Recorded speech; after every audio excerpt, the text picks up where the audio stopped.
Hello, everybody. My name is David Serpa, and I appreciate you tuning in to tonight's debate. Though officially, the candidates are not all here tonight. In fact, we only have two members with us, Barbara Broche, and Allison Barclay. I have done extensive studying on the candidates that are running against these two, and so we are going to format this somewhat like a debate. I am going to give them the comments, the questions and concerns that have come from our community, from parents, and from the other candidates, and give them an opportunity to speak to these. At the end of this 30 to 45 minute segment, hopefully, we will jump into a town hall Q&A, which will give you the opportunity to get your questions answered by submitting them online right now, but also an opportunity to go live right here for the people that are at our community with us. This meeting is open to the public, and I'm very grateful to our two candidates for being here today. Barbara Broche and Allison Barclay, thank you for being here. Thanks for having us. Okay, so again, I'm a human being. I am imperfect, I am fallible, but this is not about me, and that's the point. It's about you, it's about the candidates. And I think that we need to get to a point to where we are discussing the issues, and we are not getting lost in the weeds. So I am going to jump in by asking you, and starting with you, Barbara, to introduce yourself. Tell us who you are and why you're running. Okay, hi, I'm Barbara Broche. I have lived here in the French Valley area for over 30 years. My parents still live in the same little farmhouse I grew up in. I have two kids, 18 and 22. They both went through TVOC from elementary on up and graduated from Chaparral High School. My youngest graduated in June. I am married to my husband for 24 years. He was a Navy corpsman, and now he works as a mining engineer. So I currently work as a playground designer, and I am running for re-election because I love my community. I love my seat. I love the good work that we have got to do over the past 4 years. Some things that were really important to me coming in, I was able to accomplish this year, my 4th year, and I can't wait to expand on that. Thank you for joining us, Barbara. I appreciate it. Allison, same question. Who are you and why did you decide to run? Well, thank you. Yes, Allison Barclay. I've lived in Temecula for nearly 10 years. I'm currently the CEO of Boys and Girls Clubs of North County, which is located in Fallbrook. We moved to the community about 10 years ago for that job. I have 4 children. I brought 2 were in high school when we came, so they were not too pleased to be moving far away from the only home they'd ever know, which they made that very clear to me. But we moved here, and my oldest completed high school at Fallbrook High. And my 3 girls graduated, one from Chaparral, one from Temecula Valley, and one is currently a student at Temecula Valley. We primarily chose Temecula because of the small town feel and really the quality of the schools here in this area. I've always been really involved in my community. We lived in Salt Lake City for about 20 years, although I grew up in Escondido. And in Salt Lake, I was really involved in the community, in the schools. I was on the City Arts Council, and a lot of different committees through my work at the Boys and Girls Club there. I've been in the Boys and Girls Club movement for over 30 years. It's really been my only career. My lifelong passion is an advocate for kids. And when this position came open, the former person who held this position left their seat. And I said to my husband, I'd really like to get involved. They've been looking for a way to get more involved. And he said, seems like a weird time to want to be on a school board. And I said, true. But I just really felt that, like this was a good place for me to use my skills. And so being appointed, just to kind of clarify that, because it sounds like they just picked me out of a hat, but it's basically you apply like a job. So you fill out a job application, you get interviewed in a public meeting, and then they discuss all of the candidates in a public forum and make a choice. So there were 7 people who applied, and you can go back and watch the meeting where we were all interviewed and then had to listen to the board discuss our qualities, our good and bad qualities in front of each other. And then they made that selection that night, and then they don't let you get away. You walk right up to the front and get sworn in. So I decided to run for re-election, I suppose, because I have been so impressed working with this district from the inside. My job in Fallbrook, we have Boys and Girls Club sites at all school sites in the Fallbrook Elementary District, so I'm really familiar with schools and school boards, but it was very insightful to be on a board and learn what that entails and what goes into a district of this size. And I really felt like there's so much great work to be done, and I wanted to continue to serve my community. So Great. That's why I'm here. Thank you, Allison. Barbara, how long have you been serving on the school board, and what have you learned? So this is my 4th year on the school board. I was elected in 2018, and I learned a lot. When I came in, what I thought were my priorities, it was strictly, part of the reason why I applied to be on the school board and ran in 2018 was because our area had never had a seat before. So every candidate, every school board member had always been in the central or south Temecula area. So for the first time, boundaries had changed, and they were allowing a school board member from French Valley, Winchester area that would represent. So I did that because I worked a lot at Chaparral with the youth sports and the arts, and it was costing so much money for kids to participate. I wanted to help.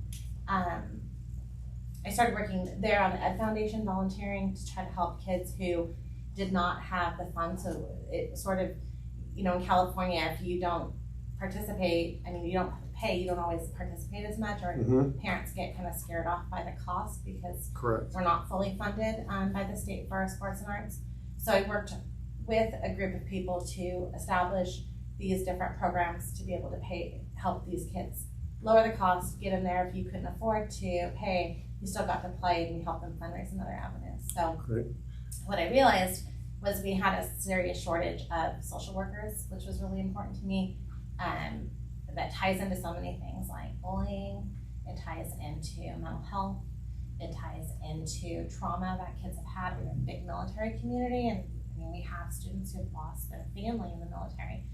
And we had one social worker at that time, and now we're going into we have 24, and we're going to hire another 3, so now we're going to have 27. Okay. That has been accomplished in a very short period of time. If you know anything about education, it is, as one of our board members said, it's like a ship. It moves slow. There's a lot of kids, a lot of science. The other issue that I had was safety, and I know that we'll probably get into that afterwards, but our district, we didn't have a safety director, and we needed someone who had the law enforcement background to come in and be a great safety director that would look at our schools and make sure that we are staying current with what is happening in society. Because society changes so quickly, that was a #1 priority. Okay. So those are just a couple of things. Okay, and then Allison, how long have you been with the school board, and what have you learned? So almost a year and a couple of weeks. I think it was right around election day. I think it will be about a year. Gosh, I have learned so much. I think one of the greatest things I've learned is that, when you watch a school board meeting or you hear about these people in the cabinet, you tend to maybe distance yourself or kind of dehumanize those positions. But being on the school board, I was so pleasantly surprised at the other school board members and the members of the cabinet and the administrators that I've met. They truly care about these kids and families. They can all tell you stories, and a lot of the decisions they make are based on what we hear from parents and families and the needs that have been identified in the community. It's difficult because we are tax funded. It is a public school system, so there's so many rules and regulations, but I was really pleasantly surprised to see the level of caring and understanding from all the administrative positions in the district, that they really have gotten to know kids and families, and that's their first goal, is to really serve those families individually.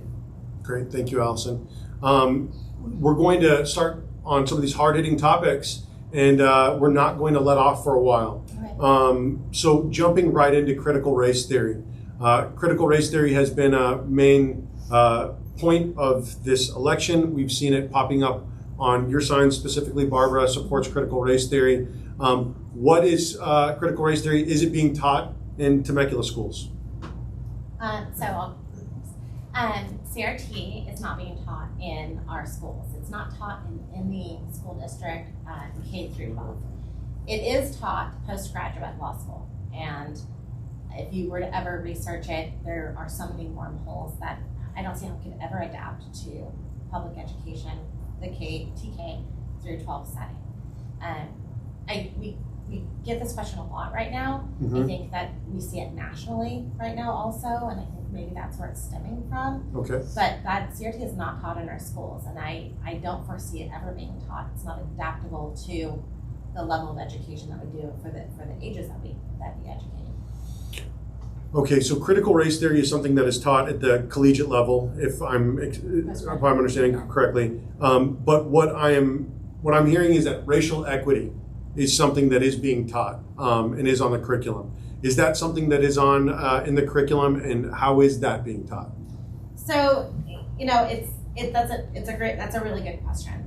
So I think that yes and no. I think we teach all of our kids, or I hope we're teaching all of our students, that we want to be equitable to everyone. And race, gender, religion, abilities, that to me is what we are teaching. If you feel like something different is being taught and you're not comfortable with that as a parent, I always say, do not report it to Facebook, report it to your school site. It's so important that we don't always know what's going on in our classroom. We trust that the curriculum's being followed, but if it's not and you're not reporting it, then it sort of goes down these different, a lot of times it's Facebook reporting. And I believe our students should be taught, treat everyone the way that you want to be treated. Okay. So when I think of equity, I think equity for everyone, not specific to race. Okay, and one of the people that are running, I think it was Dr. Komrosky, spoke, and he said that there is a difference between equity and equality, which sounds very similar to what you just said. Now, when we talk about what is equitable and being equitable to everyone, race, religion, creed, gender, etc., and so forth, these buzzwords are hard to break down sometimes. What does it mean to be equitable? Allison, would you mind tackling this? Sure, I'd love to. In my full-time job, a lot of people misunderstand that a school board is our job, but it's not our job. It's our really avenue of service, because we both have full-time jobs. So in my job with the Boys and Girls Club, I just returned from a certification on this subject, and it was very interesting to me. I learned some really great principles that I think can relate to what you're discussing. And what we talked about was diversity is an acknowledgement in the differences in everyone.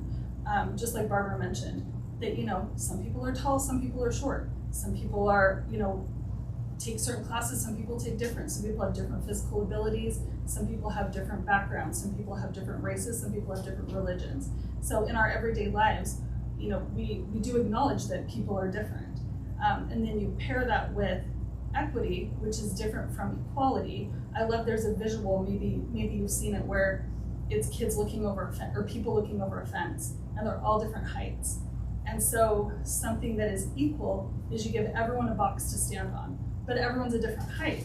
So everyone's got the same box, but the people that are smaller still can't see over the fence, and the people that are taller have a great view. But equity is you're making it so everyone can see at the same view. So some people have a taller box, some people have a smaller box. So then everyone has the same view, because that's equitable. So Sorry, go ahead. Sorry, just to finish. So Please. One thing that we discussed at this meeting I was at, which I thought was super beneficial, was that diversity plus equity equals inclusion. And then the ultimate goal is belonging. So we want all kids to feel like they belong.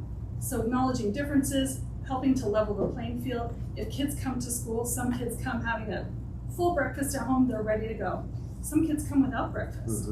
So not every kid needs breakfast, but we need to make sure those who didn't get a breakfast get one, so that now we're on an even playing field at school. And then ultimately everyone feels included, and at the end we feel like we belong, and we love school and we want to do our best.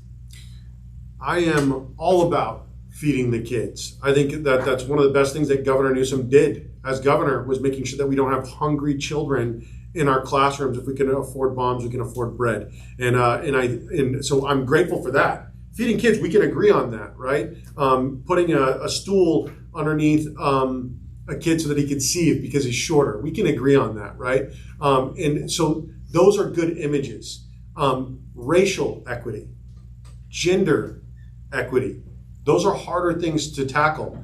And so, Barbara, would you mind speaking to conquering racial equity, speaking on racial equity? Because the thing is, we've kind of stayed in almost the safest place that we could stay, and I understand that. But how do we teach racial equity in our schools? So it's hard. I mean, we get kids for 6 to 8 hours a day, and not everything that they bring to school is probably the most positive for all races. And it is a sensitive subject. I mean, we don't want anyone ever feeling bad for their race. We don't want anyone feeling bad for who they are. And when we have bullying issues, sometimes those come from race issues. And our goal is to make sure that, every site is having strategic opportunities to educate kids on how someone may feel. So if you're going to make fun of someone for their race, I don't think it's necessarily, it isn't that we want the bullier to feel bad about who they are, what their race is, let's not make people feel bad for being different. And it's more, I think, of an education level that starts really low, so that, we go into the TK or the kindergarten system. There's a great, I'm sure it's on like every kindergarten teacher's wall, but it says, everything I need to know in life I learned in kindergarten. Because we're taught to share. We're taught to treat others the way that we want to be treated. So I've had questions, especially, I had a question recently. Do you feel people are making you feel bad because you're white? No, I don't feel bad. My kids don't feel bad because they're white, but they acknowledge that there's different races. I mean, we live very close to the reservations. We have all sorts of different races here, and I would hope that everyone would acknowledge, and they would say they want their kids to treat others the way they want to be treated, that we want to respect, we want to uplift, we want to be good people. And I think our goal is to create good humans that are eventually going to run our world. I think that's fair. One of the things that the kids are learning about that was brought up by the opposing candidates, and this will be the last question on critical race theory, is the verbiage, the oppressor versus the oppressed.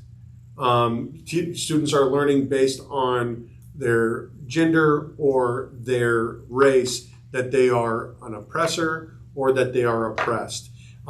Is that something that you feel is healthy to be teaching the kids? Allison, we'll start with you. I mean, to my knowledge, that is not the way that it's being taught. Okay. That's not in the curriculum.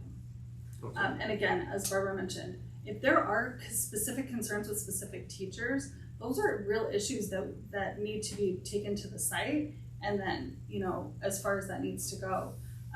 Because, history is history, and there's curriculum that defines all of that. But it's not the intent of the district to teach in that manner, that we need to define each other in that way, because when we're talking about diversity, it's the acknowledgement that people are different. And I'm pretty sure everyone can agree on that point, that everyone is different. And just learning to appreciate each other for who we are is really the focus. And, we're a school. We're not college level. We're not trying to, get into that CRT postgraduate discussion. We're teaching kids how to be good people. I completely understand. I was a few years ago when the BLM protest broke out here, I went down just to kind of help maintain the peace, be a liaison between parties. And I think that sometimes we just have to get in the muck with everybody and just be like, how do we figure this out? What are we actually talking about? And so I appreciate you bringing clarity to the oppressor versus oppressed. I appreciate you bringing clarity to the critical race theory conversation. I do feel like, there is racial equity being taught, but how do we move forward in this world without acknowledging the past? And I feel like there's a way to do it. So I have no more curriculum questions on that. So what I would like to do is I would like to move on to something that's been brought up a lot. And of course, when we talk about the collegiate level and critical race theory, we want to bring it back down, right? Bring it back to the basics.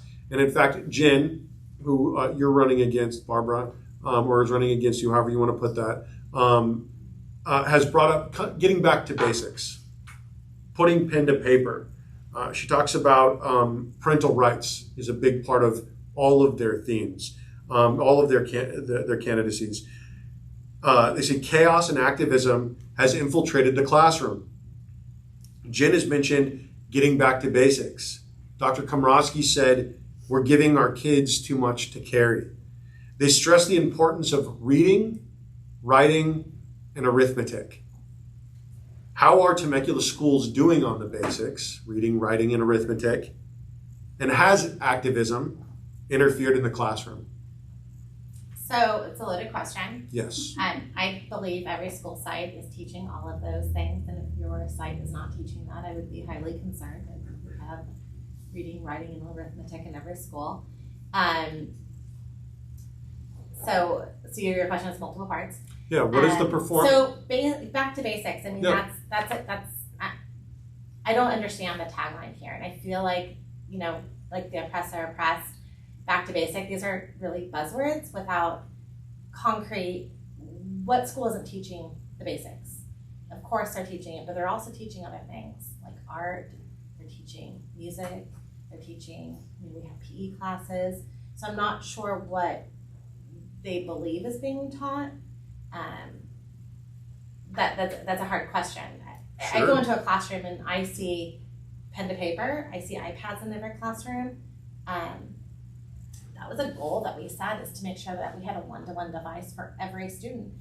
To think that we need to take any technology out is not what's going to help our children move forward in life.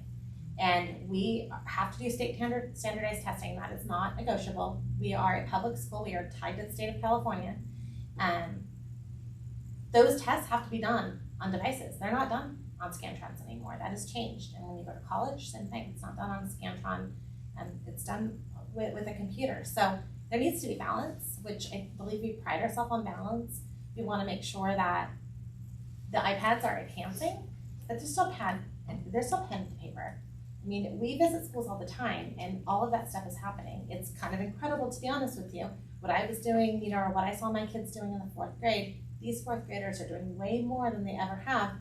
And they're happy doing it. And so you can watch the district social media often to see what's going on in the classrooms. A lot of teachers will post pictures, or you go to back to school night and you're seeing all of this stuff. I was at back to school night and I saw parents that were thrilled with what was happening in the classroom because they believe their kids are getting the high rigor education that Temecula Valley Unified School District is known for, and this is why people move there. Absolutely. And then let's get back to the activism in a moment here. Yeah. But first, Allison, how do you feel that Temecula schools are performing in the basics, reading, writing, and arithmetic specifically?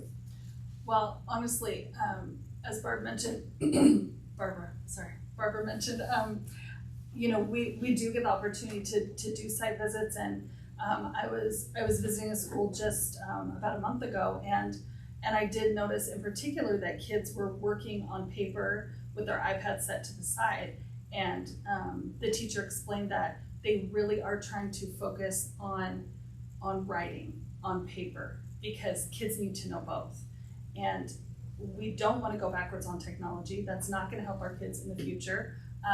But paper has not been abandoned whatsoever. You can look at any classroom and see the kids writing, posted on, it is really important. And COVID time did set kids back, and I think that can be acknowledged by everyone.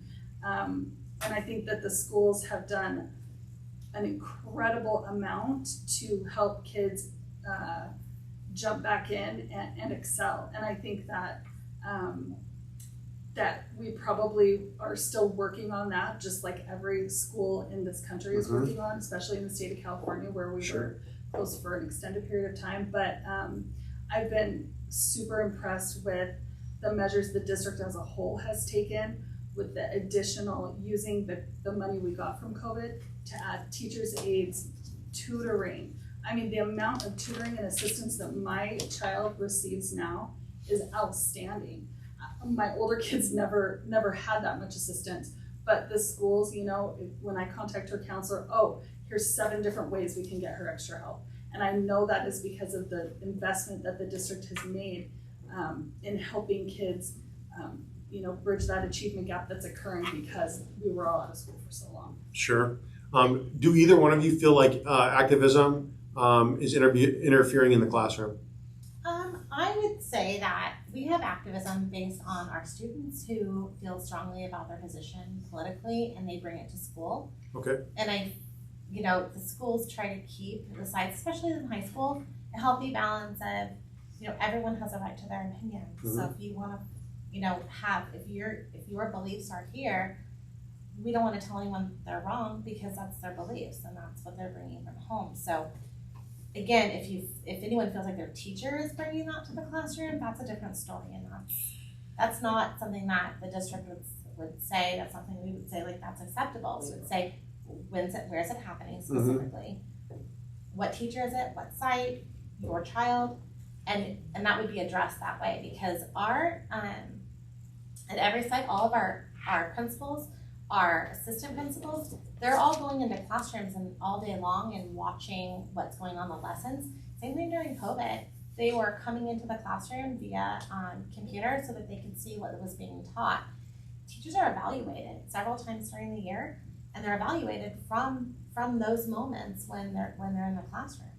I think that's a great place to stay. And in fact, we're going to transition into parents' rights, which has been another buzzword around this campaign. The campaign with the other side. And I want to break that down specifically because during COVID-19, it is easy to look at it and say that there's some parents' rights that went away. I wasn't able to get on campus. I love being a watchdog. I was talking to another gentleman here that also was in the watchdog program. And I think that there's a lot of us that like to be involved in our kids' schools. And in fact, that's the answer to bullying, I feel like, in a lot of ways. Parent involvement. So I'm a strong believer in parent involvement. In this last year, we lost a lot of that. What are you doing to encourage parents to get back into the classroom and back on campus? So I agree. I mean, it was tough. I was a parent during COVID, not just a board member, and we weren't doing site visits because the state felt it was unnecessary for us to be in those classrooms, and they were very strict. We have tons of parent committees all the time. I mean, I meet parents constantly. Those are still happening, especially if you're a parent that goes to Rancho Elementary or Chaparral, specifically because we have committees for the design of the schools.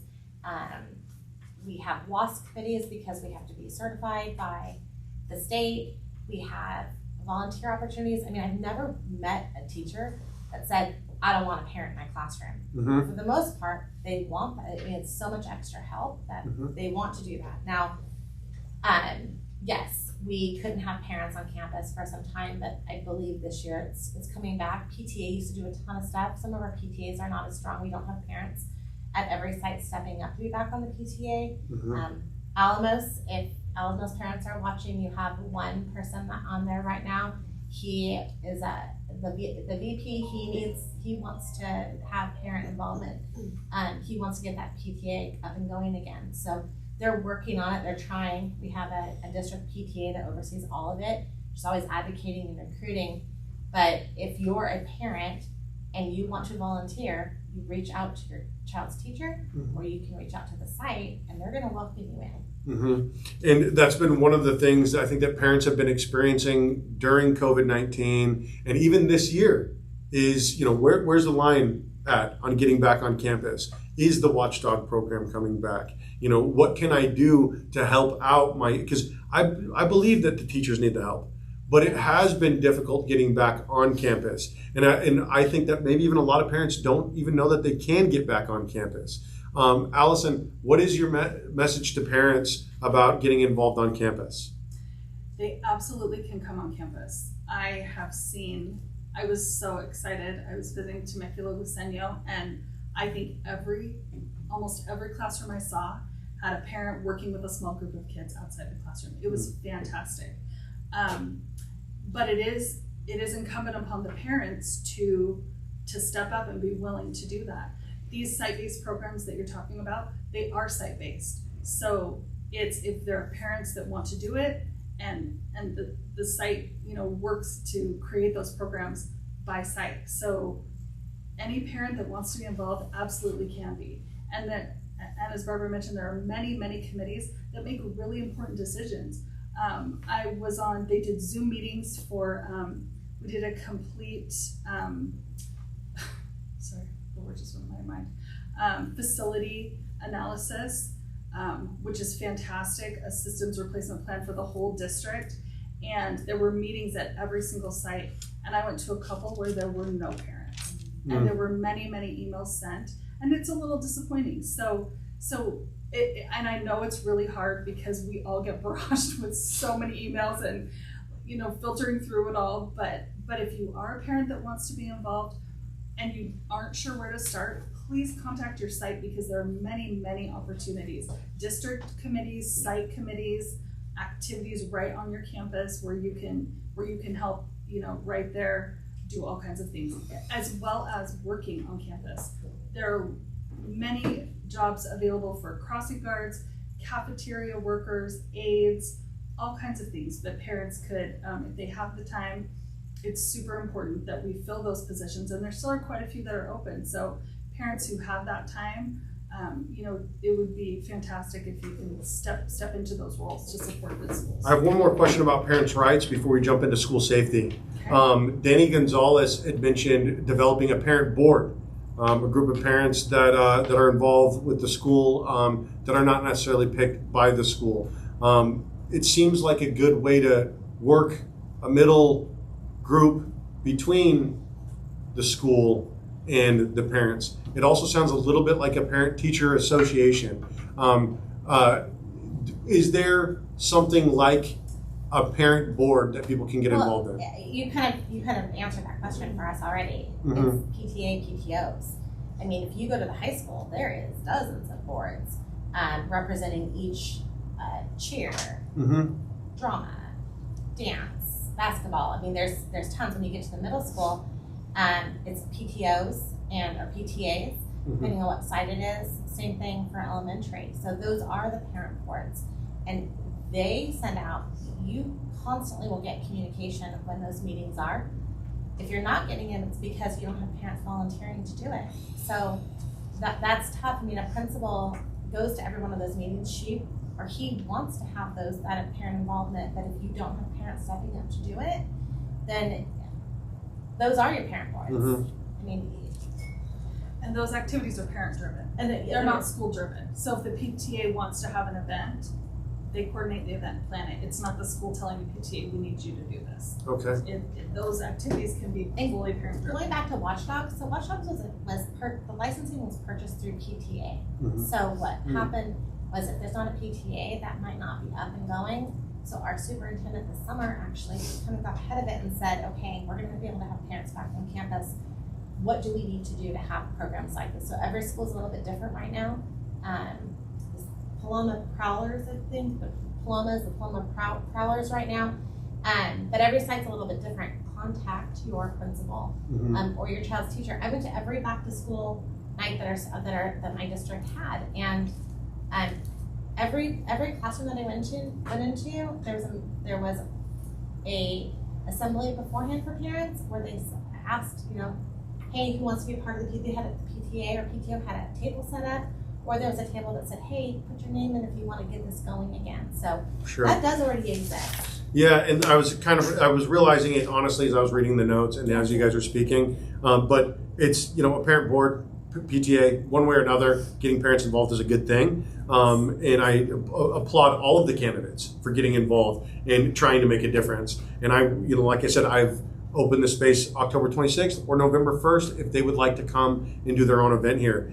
So that being said, moving forward to school safety, as a parent, as a veteran, school safety is paramount. Your opponents earned the endorsement of Sheriff Chad Bianco. They have a slew of ideas about how to improve school safety. What have you done and what will you do to improve the safety of our schools? Yeah, this is a really, really important subject for me as well. Obviously because I am a parent, but also in my line of work, it's something that, you know, we are constantly discussing and looking at, and on the school board as well. And as Barbara mentioned, the district, before I came on the board, was able to hire a former police captain, I believe, to be our director of safety and security, which is fantastic. He does an outstanding job. We have school resource officers. There's 6 in the district. Each high school has 1 dedicated, and the other 3 are assigned to a middle school and elementary schools. And those are funded. 1 is funded fully through a grant. The other 5 are split between the city pays half and we pay half. So it's a really fantastic partnership, because the last data that I heard was that per officer, to train them, equip them, and pay them and everything to have them, it's approximately $375,000 each. So it's a very expensive item, but it's very important and necessary. And I was very impressed when I came on board to hear all the work the district had done, and having SROs full-time on every high school campus. And if you have not met them, they are phenomenal. My daughter attends Temecula Valley High School, and Sheriff, as they call him, is like one of her favorite people. He is with the kids, he's at every event, he's giving them sheriff stickers, he's rewarding their good behavior, but he also is there to support when necessary, and he has to, you know, do some of those duties as they arise, and he's always ready and willing to assist in any way. And I think those are critical positions in our district, and it's very impressive that what has been done to build up that layer of safety. But I will also say that another area, I've done a lot of reading on the subject as well, and I just read a book about how basically they had done a lot of research about how to prevent mass shootings. They studied every mass shooting that's occurred and everything, and I'll spoil the ending for you, but the way to prevent that is basically to identify the problem before it occurs, and it's this social emotional level, it's these counselors, these social workers that we have. And when I read this book, I was like waiting for the punchline, and I thought, that is amazing, because it's what we're doing right now. We're working to build that level of social emotional skills for our kids, so that we don't get to the level of a different incident. What do you mean, is the audio working? Okay, then let's keep it going. They're saying it's not. Is it playing? Yeah. Wait, can you put the camera on me for a moment? Okay. What we're trying to do right now is we're trying to make sure that the audio is working, that people are still able to watch, and that people are able to comment. And if you are telling me that we're still good, then I'm going to continue to move forward. Well, people are just wondering on Messenger that it's not working. The link isn't working. Okay, I don't know what they mean by the link isn't working, because it's live right now. Okay, let's continue to go, okay? We don't need to share it out anymore. Okay, did you have anything to add about the school safety? Yes. Okay. So, similar to what Allison said, I mean, there's been questions about like our SROs. They're actually Riverside County Sheriff. They're officers who've gone through a special training to be on our campuses. It's additional education. So I know there's been talk, well, they're not armed. Well, they're actual sheriffs. They're real. We don't need to bring in other police departments from other areas, because we have fantastic SROs. Our SROs also, like, during COVID, we had them, so they made home visits, not just to homes that we knew that we probably want to do it, check in weekly at these homes and make sure everything is good and make sure there's enough food in these homes. But they did it to every home that they could. They spent their days doing that, continuing these partnerships with our kids on campus. So, you know, they're so much more than just there to stop active shooters. Yep. But we've changed our welcome center. We want our campuses to be inviting. We don't want kids or parents to feel that they're shut out or that they're in an institution. So we try to keep a very warm feeling, but at the same time, we make sure our campuses are closed, that people just can't get on. You know, probably 5, even 6 years ago, I think. Okay. People could walk onto our campuses. They can't do that anymore. We're also in the process, we're changing out all the blinds to put in ballistic proof tent on all of the windows so that, if there's shots fired, it's not coming through the glass. That's solid. That's great. You actually addressed some of the other questions that I had about being able to get access to campus easily, and about some of the preventative measures that are being taken that are taking place in the classroom. One of the topics that were brought up by all of the candidates was arming the SROs, having police officers that are armed on campus. What is your response to that? Well, our officers have weapons. I'm not sure why that's. I'm not even sure. I don't know where that question's coming from. Okay, so that's the question is coming from all four of the candidates. Right. It was on the our watch video that I watched. They're talking about arming the SROs at the high schools and whatnot. If they are armed, then we can move on to the next question. Yeah, they have the ability. I mean, I don't know how to in fact that You have an armed police officer on every high school campus. Every high school campus. We have Okay. an SRO, yes. Okay, then let's go ahead and let's keep moving then, shall we? Final question on safety, and then we'll get into electives and opportunities for our kids outside of their main courses. Kids getting hit. That's something that's been brought up. There's a video out there now.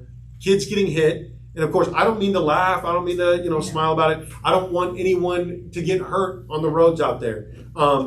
What are we doing? What can we do to make sure that there aren't kids getting smashed by a minivan on their way into high school? So this question came up. It was a huge issue in our community. Mm-hmm. And I want to be super specific right now. We are school board members. Mm-hmm. So we do not give direction to CHP. We do not give direction to Riverside County Sheriff. We do work through our Jason Vickery, who's our safety director, and I sit on a committee with the city of Temecula, and that has CHP there, it has fire department there, it has our sheriff's department there, and we talk about issues. So in my specific area, traffic is always an issue. I live in Rancho Bella Vista, so I live the same nightmare that everyone's living with traffic. Kids getting hit is extremely important to talk about, but we have to keep it in context. There was information that went out that 4 kids were hit at Bella Vista. I've lived here for a long time. I had a ton of calls, and they're like, kids are getting hit at Bella Vista. So I was like, oh my gosh, what happened today? Calling the district, calling our superintendent. She was immediately calling all avenues of who would report that. We're calling the sites. There were no reports of a student getting hit at Bella Vista. If students are getting hit on the roads, that's really tough because we have hundreds, if not thousands of intersections within our cities. Mm-hmm. And, I saw a video and I'm looking at the crosswalk and I'm like, that's a white crosswalk. Mm-hmm. So a school crosswalk is yellow. Our crossing guards, they're mandated reporters. So if a child is hit, they have to report that. Was the child that was walking across on the video that you saw, were they in a crosswalk? They were in a white crosswalk. They were in a white crosswalk. Okay. And if someone's backing out of their house and the kids are walking to school Sure. or kids are darting into traffic, I would love to say that we could control that. I wish Mm-hmm. that's something that I don't ever want to see a child get hit. Mm-hmm. And that was kind of the big thing. It was, were they in a crosswalk? And it sounds like they were in a crosswalk, but it wasn't a yellow crosswalk, which is you're saying, hey, that's sheriff's department, that's the police. That's... Well, I mean, if it's a crosswalk and our crossing guard is there, that crossing Mm-hmm. guard's going to issue a report no Okay. matter what. It's not that I feel like it's not our job to care. Of course we care. I mean, these are my neighbors or my nieces and nephews who walk to school. They walk to Alamos. They walk to Bella Vista. Of course, this is a community issue that we have. I don't specifically think it's a school board issue. Mm-hmm. It's definitely a community issue. We need to be careful. Kids make bad decisions all the time. They dart out in traffic. My kids have done it. Our rule is, hey, the green light says go for you to walk, but you pause because someone's going to run that red light. Mm-hmm. That is the reality. So it's a tough question because I try to answer it. And You know, and that's fair enough. And honestly, it's not a problem that's been brought up in your district, Allison. So it's not even something that I feel like we need to expand on further. and just so that you know, all Yeah. of our schools have the same complaint. Every area is having the same issue. Okay. Traffic Gotcha. is an issue everywhere. Throughout I run Temecula. French Valley Talk. I don't know about all the other talks. Okay, so let's get into the electives. One of the initial questions that I had for you is a lot of kids aren't going to college. They look at that $100,000 of student loan debt for a job that might not be there. They're not thinking about joining the military because they might be disenchanted with the military process and a country that's always at war. I'm a combat veteran. I understand it. Military recruitment numbers are down. So when we look at what our kids are going to be doing next year, what are their opportunities that are being provided for them that would make it so that they can enter into the job force through Temecula schools? Yeah, I could start on this one. We just had a fantastic presentation at the last board meeting. So if anyone wants to see that recording, it really, really detailed our CTE programs, which is what you're referring to, our career and technical education programs. And every one of our high schools have pathways, which basically can lead kids right into a job. And I was so impressed with the variety of pathways that there are and the partnerships that are occurring between the school district and the city and industry in the community, in manufacturing, in automotive, in culinary, in medical assisting, that kids can finish school ready to go into these trades, and businesses are, the program is growing. And I know that this has been a huge issue for Sandy Hinkson. It has been her number one project, and the work that she has done has been amazing. When you watch that CTE presentation, I sat next to her and I think she was tearing up because the work that she has done over the last 8 years to make this program happen is remarkable, and it was very, very exciting.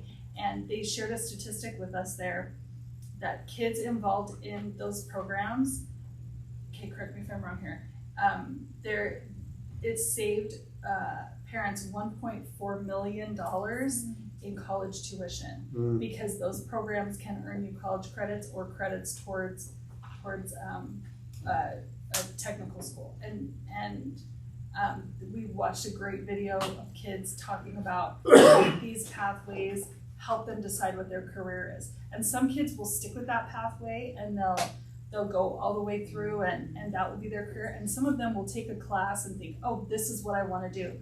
They'll take the class and then they'll realize, actually, I don't want to do that. But they figured that out in high school before they've gone on to college and put all their eggs in that basket. So I think it's phenomenal and fantastic that this district had the foresight to really push these out, and they're constantly trying to grow this program and move these programs around to meet the needs of the students. So there's some really fantastic opportunities, and if you don't know about them, reach out to the high schools and get this information. There's so much going on, and I wish my older kids would have known.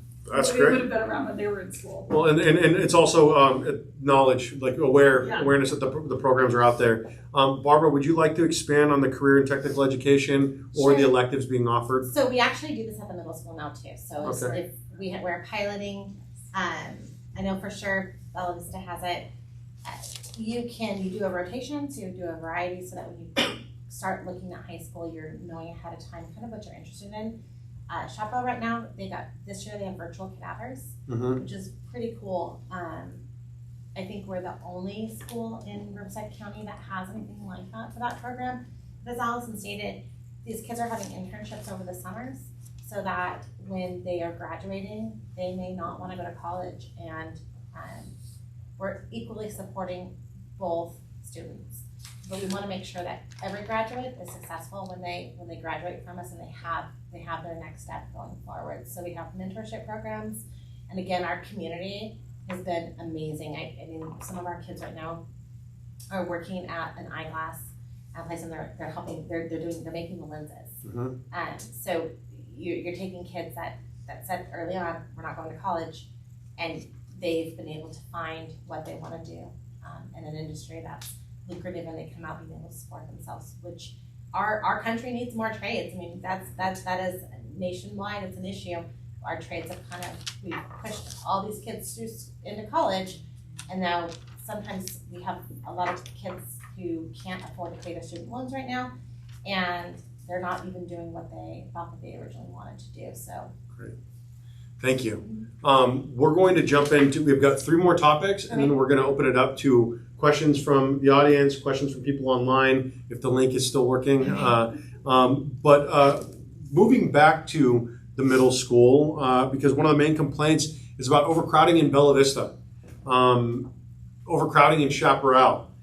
It does affect the commute to the class, or to the schools, the drop-offs, accessibility, and even some parents have said that their kids are skipping lunch. We're not having an opportunity to eat, not having an opportunity to go to the bathroom because they don't feel like there's enough time between classes with the amount of people that are there. Specifically, this is something, like I said, in Chaparral and Bella Vista. So I wanted to give you an opportunity to speak with this Barbara Broche.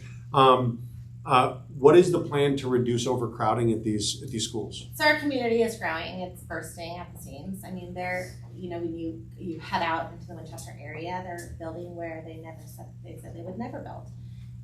We have a lot of families coming in, not enough infrastructure. So we have built the TK through 8 school that's opening this fall, and we just did a ribbon cutting early last week, and that should alleviate. The school is built for the residents of the area to alleviate the pressure that we're feeling of a growing community.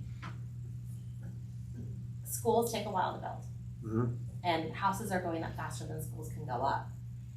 We as a district don't decide we're going to build a school. We as a district have to have approval from our community. So you may or may not have gotten a survey from a company that we hired. We were going to float a bond on the selection, and overwhelmingly, census back was no. The community did not want to float a bond. So if we don't float bonds, we can't build more schools. But that school is going to open up here in August. Right now, we're hiring for staff. Registration is going to open. It's going to be again. It's going to alleviate a lot of pressure, I think, from our elementary schools and Bella Vista. Now, this is the campus that is over off of Washington, correct? Okay. Yes. Now, so now you just had the ribbon cutting. Now, correct me if I'm wrong. This was originally going to be open in the fall of last year, was the plan. And there are some parents that are frustrated that this is being used for the home instead kids right now. What happened? Why the delay? So we had a board meeting, and our construction company came to us and said, we can't get materials. Sorry, we can't get the school done in time.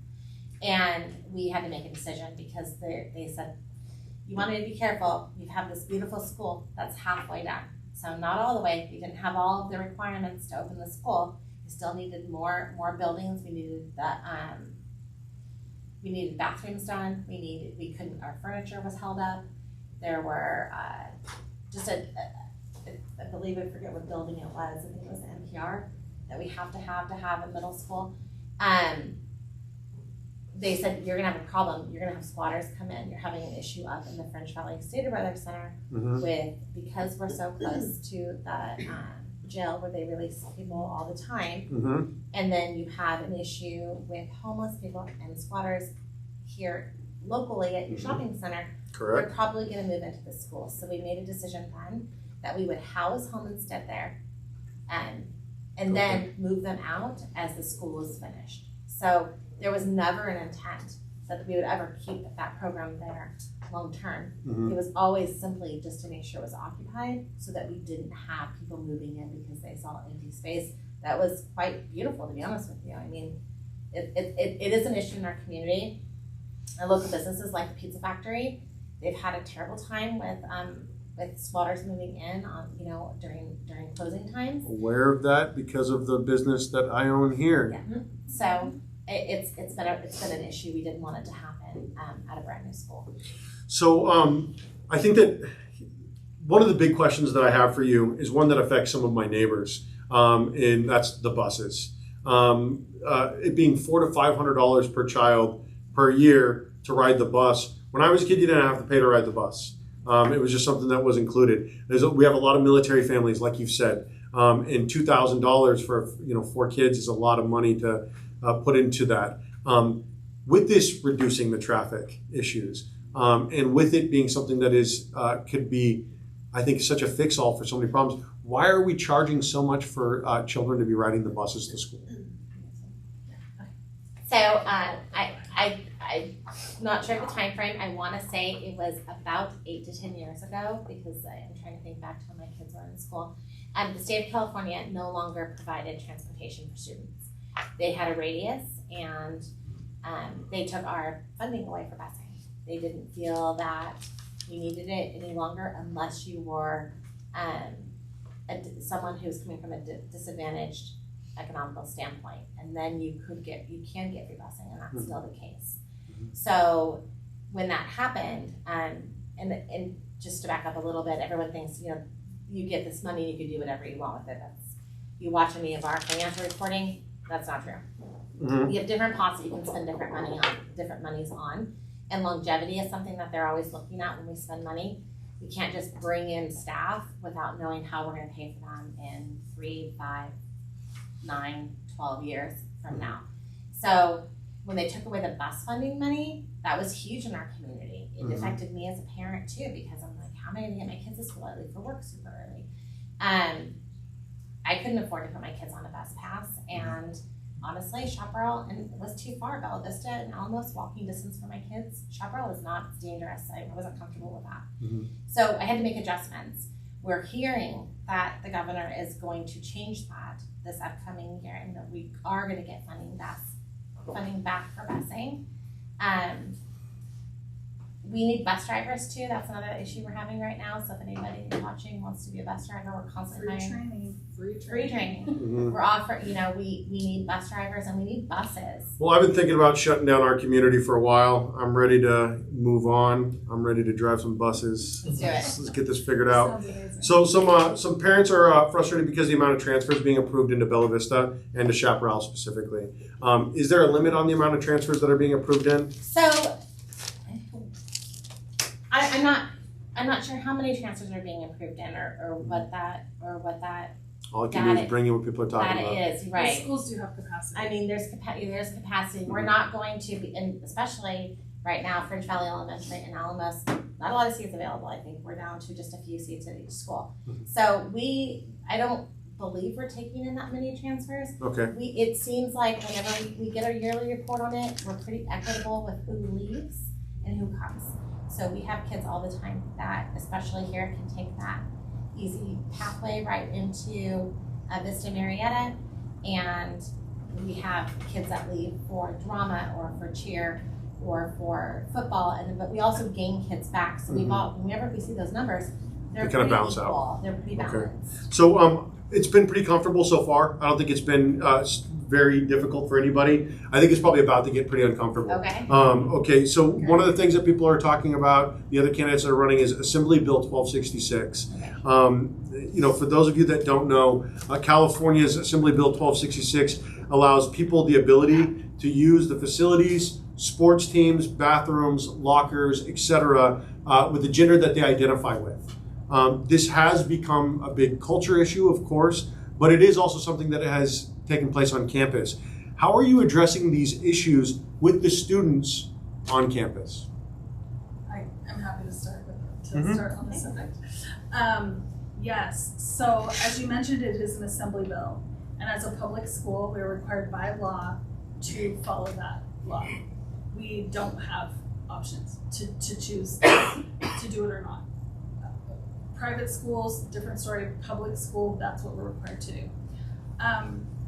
So what that means is, what the bill talks about is, if a student identifies as if they're transgender, so if they were born genetically a male and they're transitioning to female, or they now identify as female, then by law they have the right to use the restroom of the gender that they identify with, as well as the locker rooms.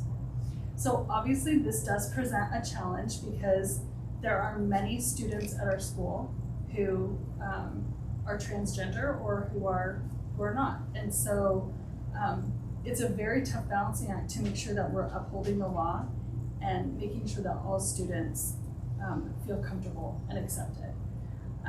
So we do have, on all campuses, there are restrooms that are single restrooms so that they are, just like you have here, one person in, closed door, can be either restroom, gender neutral. There are no plans to build giant restrooms like that where anyone could use them. That was never the case. They were looking at building a bank of restrooms like that. I know I've seen them like at the beach where the sinks are like outside and then there's doors and anyone can use them.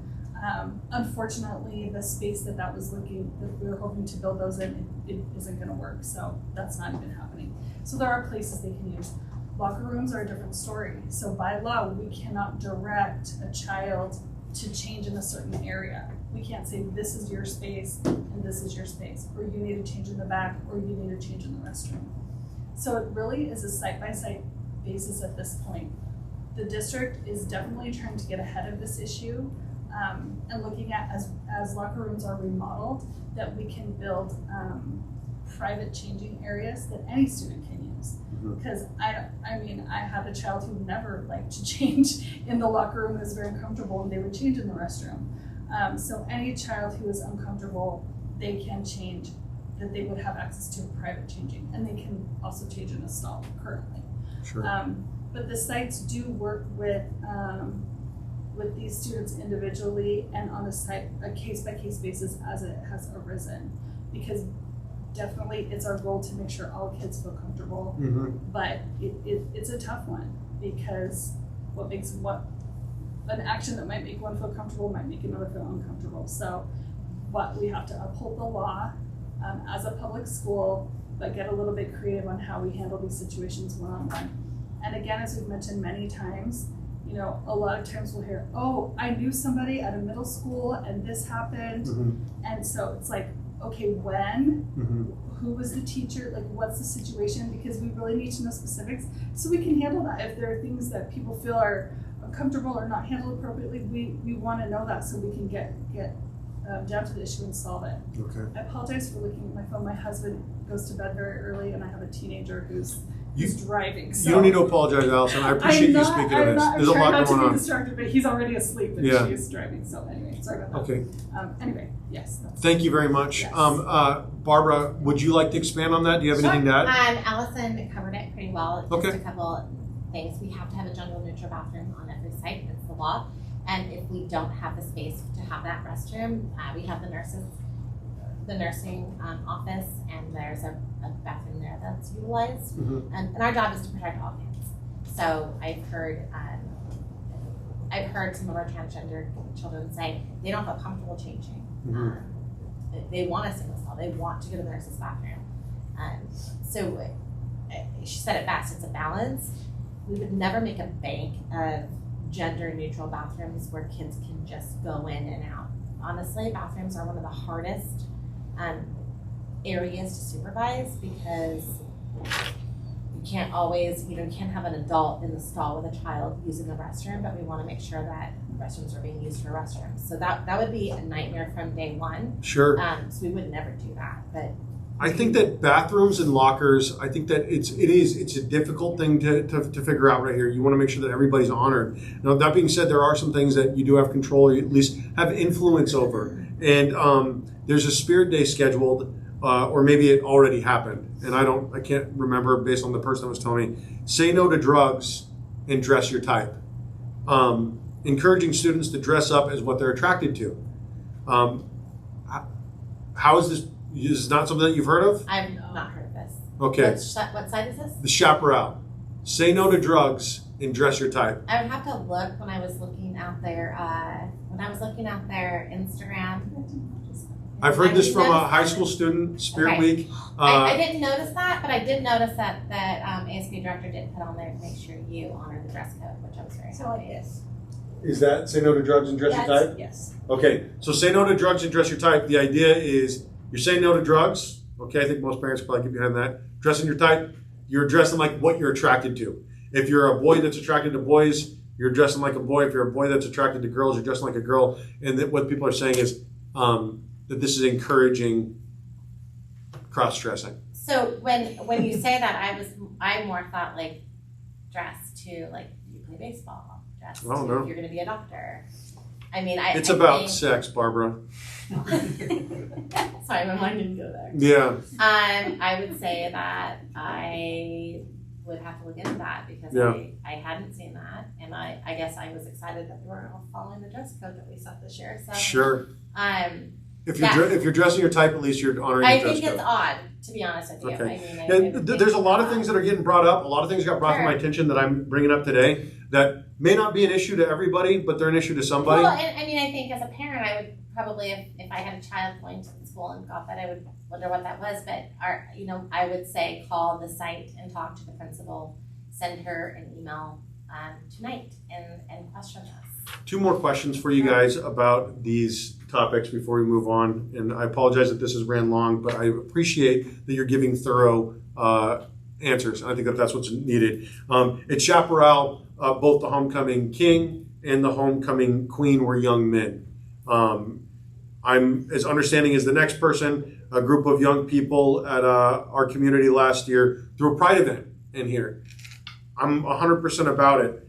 But not one young lady was named as a homecoming queen in her senior year.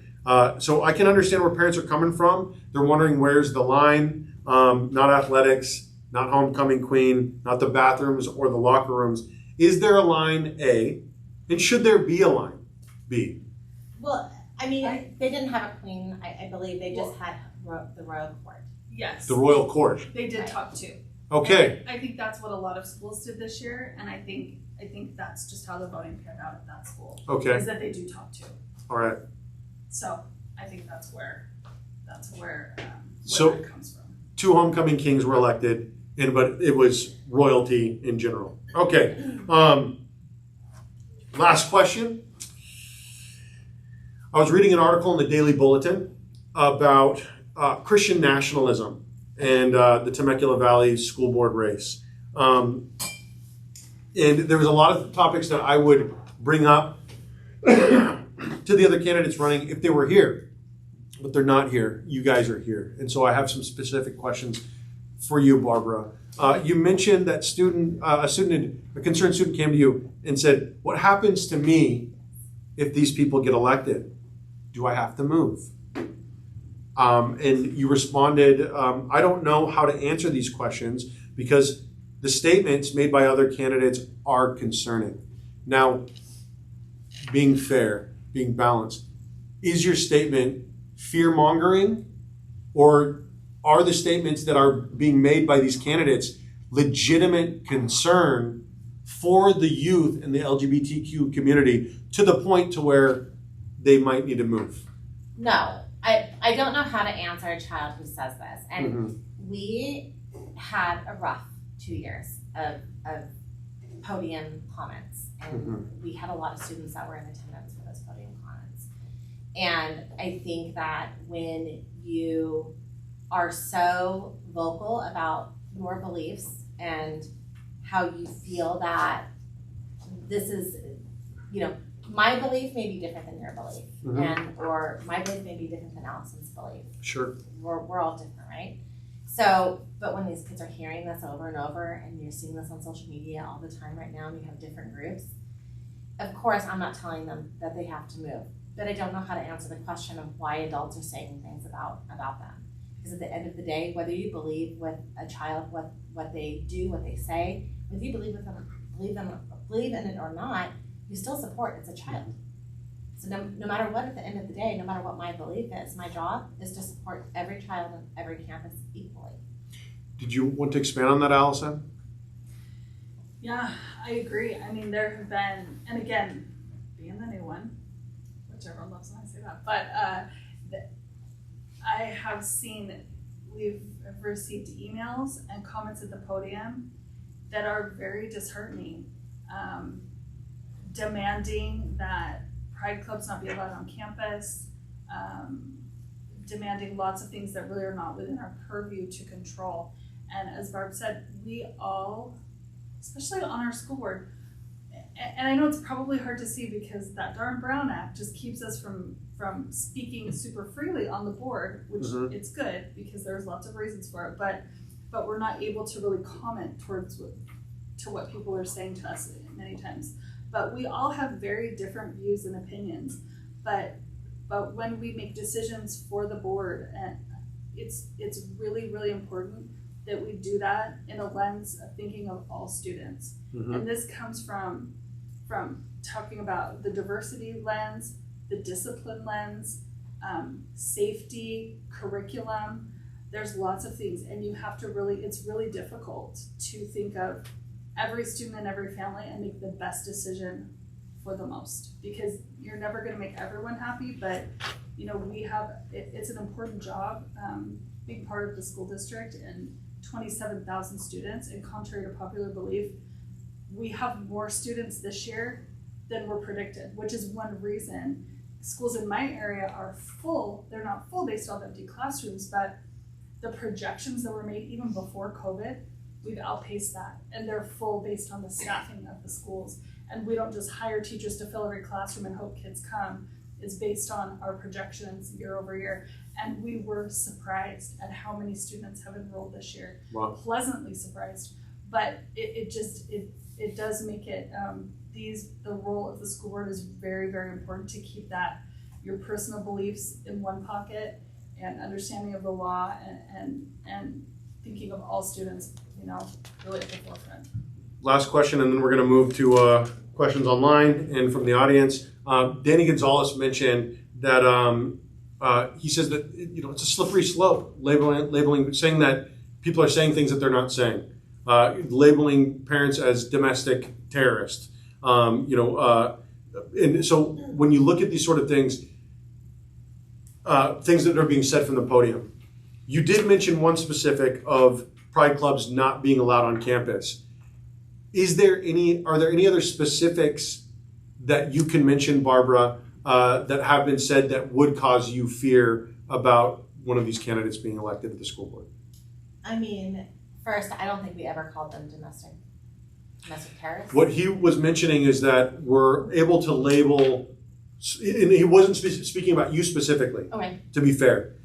He was talking about parents in general that are showing up at school board meetings are able to, through, I don't know if it's the Patriot Act or whatnot, and of course a lot of these things are, slippery slopes. They end up applying to everybody. Agreed. And so he's worried about that, a group of parents could be labeled as domestic terrorists and then not have a voice at these school meetings. I think it's important to remember that this came from somewhere. If you watch some of our school board meetings and you watched our police officers struggling to maintain control, that's concerning, right? Like, I think that's concerning. I look at a police officer and think, they tell me to do something, that's what I'm going to do. This was and if we go back to that 2 years, it's a really tough time. And to say that it was a comfortable time to be a board member, no. Was there fear? Yes. Did we receive emails of threats? Absolutely. Were those threats assessed? 100%. I think if you're going to send, at the end of the day, these email systems, right, they're monitored. They're not always, everything we send, everything that we receive, they're monitored. We're a government agency at the end of the day. And some of the stuff that came through was concerning. Okay. I don't think that we ever had something in Temecula that ever went to that level. But of course we check it out. Like, I have kids, we had a few board members with young kids. We had site plans for our kids to evacuate school based on some of the threats that we received. It's not good. But I think it came from a place of passion. And a lot of times that the threats that were looked into, they actually weren't even our parents. They were people from outside the area. That's interesting. Yeah. So that's fair. I think that, hey, bring your passion. Passion's great. But the fact that the threats weren't coming from inside this district is a positive thing. Okay, at this point, if anybody has any question, feel free to line up behind the microphone and we'll get to you. You're backed by the Temecula teachers Who are the Temecula teachers specifically, and why are they endorsing you? Well, You said this fast. okay. So TVEA, Temecula Valley Educators Association, did endorse the 4 incumbents. It was a process, for them to go through their internal process to decide to endorse us. But this group of teachers, they're from Temecula. There's no outside group that influences that group of teachers. So it's your kid's teacher is a part of this group. And yeah, they're your neighbor, they're your friend who's a teacher. So that's who they are. And that's who endorses us, because I think they've seen our track record, they have heard from us. I had to go through an extensive survey, an interview panel with, I think there were 6 teachers on that asked a ton of questions to really get to know me. And I only had 1 year, this was like 6 months of experience on the board, so they have probably a lot more questions for me than those who they could see their record. But that's who it is. It's people here in this community that's endorsing us. They are not they're not a statewide organization or a national organization. They don't have super deep pockets. They have purchased our signs and our door hangers, which you'll see on that. And that's pretty much what they have done for us. Okay. She says that fast. The teachers union is not always happy with us. Mm-hmm. And I had a meeting this week, and it's not because someone decided. We actually, more than 6, we had to go in front of 100 of the, I think it was 75 to 100 people, I believe, was in that room. Oh yeah. For leadership council to stand up and be peppered with questions. And these are our teachers who all have different views. Some of them beliefs in what their passion is. Others have a different passion in a different direction. So I think that it's important to know that we are nonpartisan. Mm-hmm. So we need help. It's expensive to run an election. It is not free. But we made a commitment. I mean, I know Allison and I had discussions. We didn't take outside money. We didn't take money from the Republican Party, the Democrat Party. We stayed nonpartisan because we represent all students, not just one group. Okay, thank you both. At this point, what we're going to do is we're going to open up the questions from the audience. Would you mind introducing yourself and telling us your question? Yeah, I'm Erika Septon. Thank you so much for coming tonight. I thought it was enlightening to be able to listen to you guys. It's always nice to see people face to face. I don't know, like personalizes things a bit more. So I want to say that. I moved to Temecula from San Diego, and one of the things that did draw me was the school district. The schools are great, and I do still think that they're really good. And I think that actually some of the corrosion that people complain about hasn't happened as much here as it has other places, and that's nice. I don't have major gripes with the school district. I have my own personal things, and I think you guys have said some of these are not easy issues to deal with. In terms of, I mean, maybe I'm just getting old. I'm going to be 40 this year. I struggle when I go to the grocery store when school gets out at Sprouts right across from Chaparral, and I see girls in bras. I mean, I was not a wild child, but nobody told me what to do or how to dress, but yet at school that wasn't allowed. There was just a code, like, no midriff, whatever. I struggle with that, especially in terms of social media era. I just feel like kids are being allowed to step out of their childhood too early, and I don't know if that's something the school board has control over, being able to maybe make the dress code a bit more modest.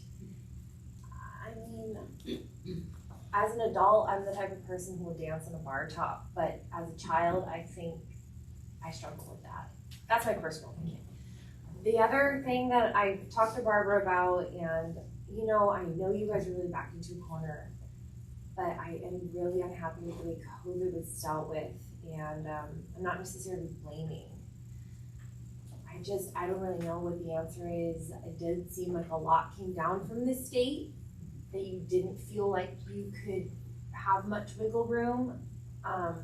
So I do recognize that. And I don't know what the answer is, but I am unhappy with the way that the schools were closed for so long. I'm unhappy that there wasn't mask choice, and I know those things were not, you didn't have a lot of control over. But I personally feel like we're at a pivotal moment in our nation's history or time, and a lot of parents were feeling ready to stand up and say no. Like, we get that you're mandating these guidelines or whatnot, but we're not gonna do this. We're not gonna follow it because this is like too far, too much government intervention. I know it's not an easy question to answer, so, but that's, I think that's a great question. Are you ready to? Okay, go for it. So the district didn't have a dress code. The previous board prior to me, they had taken the dress code out, and we worked really hard to get the dress code put back in. There's a dress code. Right now, if you are wearing a bra to school, the administration is having you put a t-shirt on. There's a little bit of struggle where kids can walk out and take the t-shirt off. T-shirt goes back on. Call the parents. Not all parents believe that we should have a dress code. There was actually a lot of pushback from that, which was surprising to me as a parent. And I have a 22-year-old daughter. And I mean, it's my expectation that she wouldn't walk around in a bra. When you go to Sprouts after school, we can't control that. I mean, I see kids all the time who are shucking their clothes through the crosswalk, going across the street. okay. So this is a parent-school partnership. If you're going to allow your student to wear these things, we can handle what's on campus at the time. And still, that's still a struggle. I mean, you know, we've had some pushback that not all kids are built the same. So 2 girls could be wearing the same shirt and one's gonna look different on one than the other. So we try to be cognitive of that and sensitive. We don't want to be shaming anybody for their body, but I agree, bras shouldn't be worn at school. We want,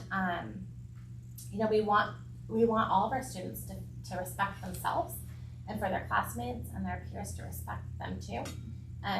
Personally, I feel like we get into a very slippery slope when we do sexualize and through attire, and then we have an issue with child trafficking in our state. I think sometimes that goes hand in hand. So, you know, like I said earlier, when Chaparral put out something today that says, please honor the dress code, I was like, thank you. Yes, please honor the dress code, because we worked really hard to get that pushed through.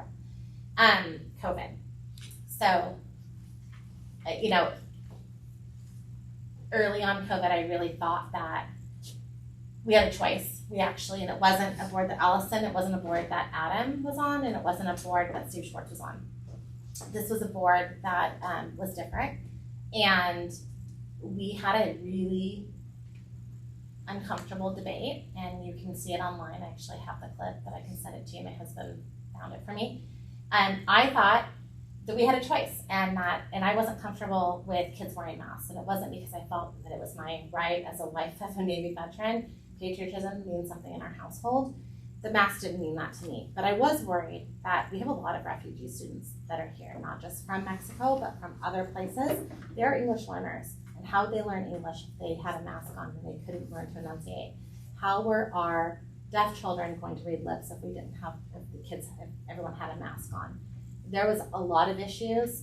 I have a student, my son he couldn't wear the mask. It was so uncomfortable for him. He didn't go back when schools opened back up. And as parents, trust me when I say, we were as equally frustrated. And I went to Sacramento and I went to Washington, D.C. And unfortunately, that level of leadership didn't feel like they needed to provide us an answer. A huge frustration during COVID was we would wait on Tuesdays and Fridays for updates. Those updates would never come directly to the school districts or even to our counties. They would just be on the news, and that's how we got our information. There was not a partnership with our state leadership to say, this is what's gonna happen, this is our time frame. It was just boom, Channel 4, we're watching, we're all kind of figuring out, okay, now what? We were waiting for things to happen. I mean, that's not how I wanted my son to spend his junior year. Follow-up question to that. This is a question that was submitted by somebody through Messenger, and it is about COVID as well. I originally got politically activated when I was working to recall Senator Stone over SB 277 and the vaccine legislation. So my bias is out there. I am pro-parent choice when it comes to vaccine legislation, 100%. So that being said, that's my bias. The question that came in through the messenger was, do you support a COVID vaccine mandate? Do I personally? No, I don't. I mean, I am a parent, and I believe that is not for me to decide for any parent. That's I wouldn't want someone deciding that for my child other than a medical doctor and non-medical doctor. Mm-hmm. So, I mean, we've heard a lot from the CDC. Realize the CDC does not govern school boards. Mm-hmm. And I don't know where this goes, but it's going to have to go through our legislative. And I would advise parents that you need to advocate for your own through your own channels too, to say no. But no, I don't want to be the decision maker for someone to vaccinate or unvaccinate their child. I just appreciate you giving me a straight answer, honestly. So thank you for that. Our next question, can you please introduce yourself and tell everybody what's on your mind? Hi, I'm Shari Franklin, and I'm sure you all know a little bit about my opinion. But she brought up a point that I would like to touch on. I have several things, but I'm not going to get into a lot of that. But she touched on two things that I think actually are kind of connected when you go to the whole idea of it. To say that if you see, a girl in a bra on campus and it's not allowed, I did the digging and found out that actually the assistant principal at CHAP will not dress code somebody who is just wearing a sports bra on campus. I just made these phone calls 2 weeks ago after randomly scrolling through TikTok and seeing Chaparral's White Lies Spirit Day and seeing some of the clips of the kids, what they were wearing. Appalled at some of the girls' sports bras. Anyway, so I felt I did my due diligence, called. I know what the policy is, and she's had a great explanation. We talked for quite a bit, saying that it's difficult to enforce that. So a lot of times they just don't, because there's a lot of pushback. She said the only time she would ever dress code a girl is if it's a bra, a sports bra that looks like a bra, looks like it has lace or something. That's the only way that she would actually then dress code somebody, which to me, the dress code clearly states anything that looks like an undergarment is not appropriate. And a sports bra during class is not appropriate. Sports field, totally get it. In class, no way. But it's not being enforced. So I kept asking more questions, and then what do you do if you have repeat offenders? Well, there's no policy in place, nothing, that says you get this many warnings. It was like, I kept asking. Finally got down to, well, I guess eventually you could, suspend them, but ed code. So I was disappointed that there's not actual consequences for violating things, which I found consistent throughout the district over the last couple of years. So seeing as how there's really no consequence for that, and going back to the whole COVID questions, just seeing the way that you guys handled all of that, my biggest beef with all of that was just the red hand-wringing. This the state's doing, this is coming from government, we can't do anything about this. When there were 30 plus school districts that publicly declared to fight back, to plead with Newsom, all of that supporting what we feel was a lot of parents saying, what are you doing? And TVSD, I talked to Adam, and he said, well, we did do a resolution. I finally got someone to dig it up for me because it wasn't easy to find. And the resolution was nothing like the other ones that I'd seen. In fact, the specific line was very generic, not assertive, and not trying to push Newsom to change his ways. It was just like, we hope that you will help us get our kids back in school. It was that simple. And then when the masks came in and the enforcement that came in from this district, I was appalled. When so many of the districts were just choosing to enforce it the way that you guys do the dress code, that's where I have issues. You have some policies you're going to enforce, other policies you're not. And that is it's disingenuous, it's hypocritical.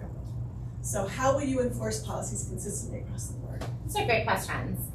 So funnily enough, I got a call from the assistant principal that you addressed, and I think that there might be a discrepancy between when I asked her, because I saw your post on Facebook.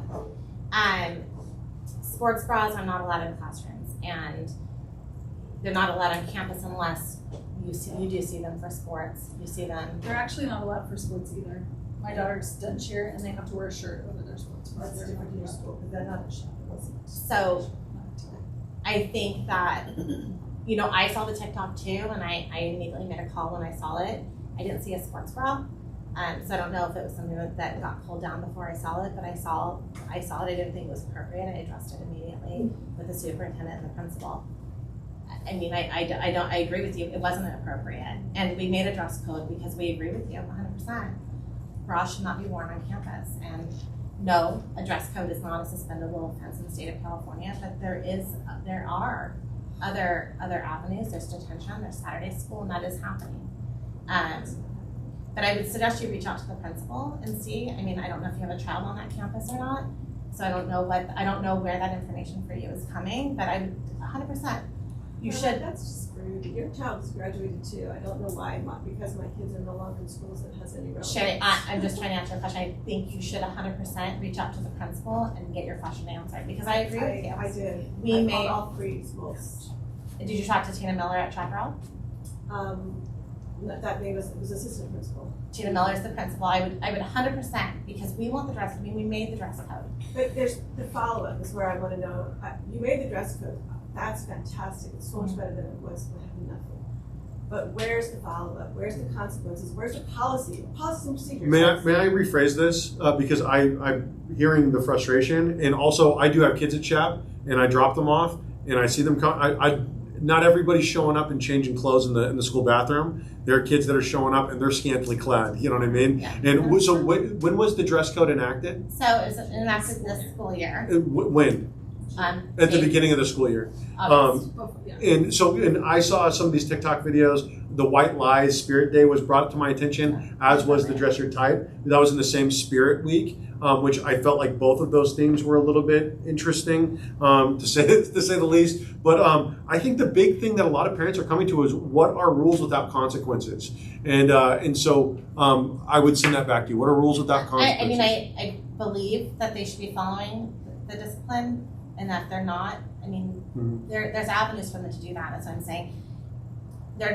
No one's ever going to share with any parent about another child's discipline. But you should be able to hear, we have Saturday school, we have after school detention, we have phone calls to parents. Sometimes parents don't love that we make their kids put a t-shirt on, but it's not like it's just there and, you know, put a t-shirt on or we're going to let it go. The policing is hard. I mean, it's a lot of kids who've dressed with it, they've wanted to dress for a long time.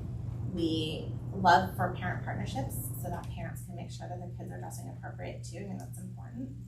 Times are different. When my daughter graduated in 2018, there wasn't bras worn on campus. Well, I went to the 3 principals. I did my due diligence. I thought I did the right thing. And you're telling me I still should have gotten it. No, I'm saying if you're not happy with the answer that you received and you don't think it's adequate, I 100% support that you should reach out to the principal and say, this answer from the assistant principal was not good enough. We expect more out of our community. Okay. And I agree with you. The White Lies, I was horrified, and I had parents reaching out from all over Temecula. And I agree. I support that 100%. That should have never been there.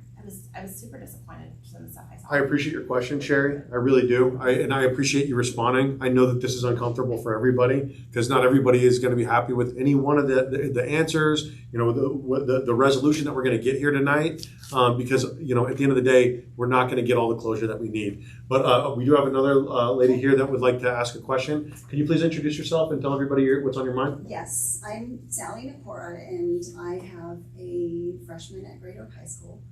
And we homeschooled during the last 2 years because of COVID, and I also was not happy with the way that was handled. I was really sad and discouraged when we tried to protest peacefully, and that those protests were really taken from us. And I felt like as parents we didn't have any voice, we didn't have any rights. I actually went and collected the shoes that the district kept removing from, we put shoes out saying that, we were gonna walk, and so I actually went to the city and got the shoes that were supposed to be thrown in the trash, and I donated them because I felt like these were the children's voices and they had left letters, and I brought the letters to the school board. Would you mind expanding on that? I'm not familiar with what you're... There was a protest saying that they didn't want the schools to close, they didn't want the kids to mask. They were saying that if you didn't let us choose, we were going to walk. So what they did was they placed shoes in front of the district office, and the district would collect the shoes and not allow for the peaceful protest to even take place. Okay. So we felt like that was a direct violation against our parental rights. And also, so what I'm having a hard time, and what I'm hearing from this whole election process, you guys have said that you didn't take out any outside money, that you only took money from the TDEA. And then you had said that you had read the pastor's, I'm not part of that church, but you had read his book. I don't see the relevance if a church gathered together the community to interview and allow a space for candidates to say who they are and what they support and what they believe in. I feel like that's a good community event. It's not much different than what we're doing here right now. I have a really hard time with all Christians being called now Christian nationalists. I feel like that's so unfair, and it's not uniting, and it's not inclusive, and it's very divisive, and it's very negative and very derogatory. There are lots of different levels of beliefs, some non-believers as well that support a more conservative view, I would say. There's also lots of people in the LGBTQ community that don't like the sexualization of students, of children. They feel like even though it's not in the curriculum, there is a lot of talk about sexuality, and there's a lot of promotion of sexual exploration that is not a part of the curriculum, but it's definitely a part of the campuses. The Great Oak Assembly on the first day was a good example of that. I was really disheartened. I was sad. I don't mind. I'm not against the gay community at all, but for a gentleman to tell the kids that your high school experience is not so much about your academics, it's more about exploring your sexuality and discovering who you are, I felt like that was inappropriate, even for high school kids. I felt like, but the problem is as parents, if we spoke out against that, we were then became targets of Christian nationalists and domestic terrorists. And I just feel like there's only allowed, some certain voices are allowed, and this whole dress code thing, I support modest dressing, but if you're gonna ask a girl to cover up, but yet she has to be okay with boys coming into her locker room, it doesn't make any sense. There's no commonality. And for these girls, I feel like they're just feeling like they're being canceled. To have a royal court, and then the two top winners were both men, there's not even a girl represented. So these girls are screaming for attention. They're getting shut out of their locker rooms. They're shut out of their own sports. They're shut out of now the royal court. A lot of boys don't care about a royal court. They really don't. Girls grow up, a lot of girls that wanted to just to be little girls and grow up to be a princess or a queen and feel that way. Femininity is, if you want to be a feminine girl, that's not okay anymore. And it's really sad because you're saying that you want to make everyone feel safe and you want to make everyone feel included. And I don't feel like that's happening. I really don't. I feel like what used to be traditional or normal is no longer accepted, and it's not even no longer accepted, it's attacked. So Okay. Wait, can we do both points though? The first one about what happened with the shoes. Yeah, before that's school what I started. think. So the, like, so the it's probably shoes, best to and then a question potentially the incident at Great Oak High School, which I know is not in your district, but I know that it Yeah. was also brought up online, and then the exclusion of girls. So can we start off with the shoes? Yes. Okay. I'll take that. I would, yeah, I'm Okay. not sure. So I agree with you. I mean, I think that you and I might have had a conversation because I think you sent me an email. So lots of emails. That, but I remember the specific one. Okay. Because I agree with you. We should have been given that info. We as the school board don't make the decision for those shoes to be picked up. We didn't know that would even happen until you brought it to our attention. Which you have to realize, or I hope everyone realizes, we don't get an hour by hour, this is what's going on. So, but when you bring it up, then we're able to address it. I agree with you. But We the should've- shoes were first left outside the district office. right, but we're not in the district office. We don't work there. We don't We work go there. to a meeting twice a month. So we didn't know until you did you are the one that brought it to my attention. And I was sad because we should have had those letters. And I didn't make that decision. The other people on this board that I'm aware of, I don't know that they were privy to it. This was before Allison's time. But I agree with you. We should have had those letters, and that shouldn't have happened. What was the response? Sorry. I'm sorry? You said you responded. What was the response? So I believe I responded back to your email and agreed with you. And No, I said, know, but like to the public. Like, what was your response to the public? Like, yes, this happened, and we're So sorry. we don't. It's odd. So we can't go and speak to the public unless we're all together and speaking all together at a board meeting. So unless it's on the agenda for us to speak to, we can't do that. Is that, I don't know if I'm explaining that well for you. So we are The governed Brown Act. by the Part of Brown the Act. So we are Open Meeting unable. Act. Right, but I thought it did get brought up during a school board meeting. It did. It did, but and it she wasn't emailed. on the agenda. Right, it was in So public we weren't comments. allowed So to talk about it. We can't do this in a board meeting. Right. Like right now, we can have a two-way conversation. We can't So do that in a what board would meeting. what would your response be now? So my response, but it's the same response I think I gave you then. I'd have to go back and look at my response, but you're right. We should have had those letters, and we should have known that occurred. I don't think that's the same decision. Well, I appreciate what you're saying. I do, but it was really frustrating because we couldn't get things put on the agenda, so the board wouldn't address it. Because I went to the board meeting, I went and collected the shoes and I donated them, and I collected I took the letters from the trash and I brought the letters. I mean, I had friends And that it was- that yeah. came to me and said, "Hey, did you get this?" Because my child. And so I mean, it just saddened me that I felt like, even though what you're saying right now is you're saying that you understood and you supported, and I appreciate that, I really do. But I felt like the board as a whole just kind of ignored it. Like they didn't come out and say anything. Right. And as parents, I'm just saying, as parents, we felt completely ignored and neglected by the board that was supposed to be supporting us. Okay. That's And I can understand how. I mean, I think that understanding how a school board works, that we're not. If you email me, I'm able to email you back as long as you don't put anybody else on an email. Maybe you can put one other person, but if you email us as a group, only one person can respond. So we are limited. But when you did send correspondence one-on-one, we are able to go back and respond with you. Or if you reach out to us in a more personal way, we can have those conversations. That's interesting, and that's good feedback that you could only one person can reach out if you attach all of the board members. And we are not allowed to respond to any public comments. We cannot have two-way conversations ever.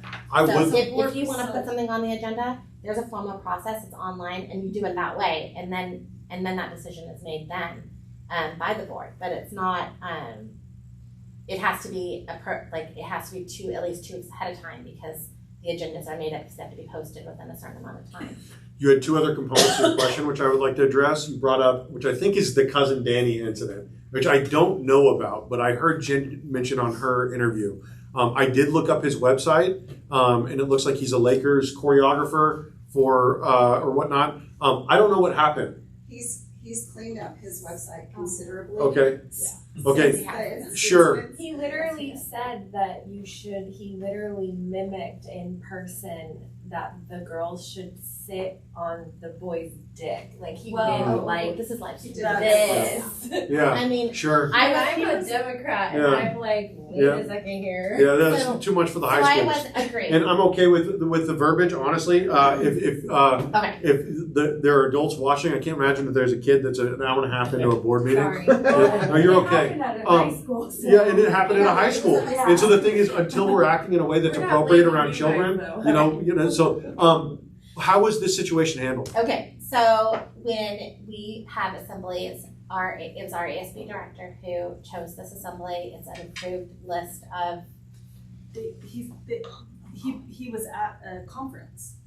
Cousin Danny performed at a conference, and he's been hired by many elementary schools and many other schools. So it was chosen based on his presentation at an ASB director conference, was my understanding. So they did see him, and that's how he came to the ASB director. Okay.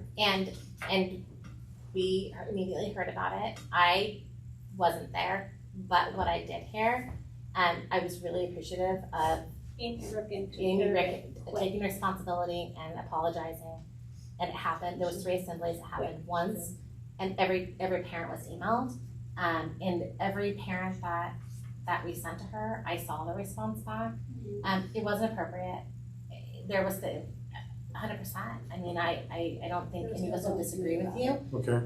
We don't vet out assemblies, but as Allison said, like, we have staff that does do that, and they did do that. He did change direction, and you're right, he did clean up the social media quite a bit because our superintendent was not happy at all.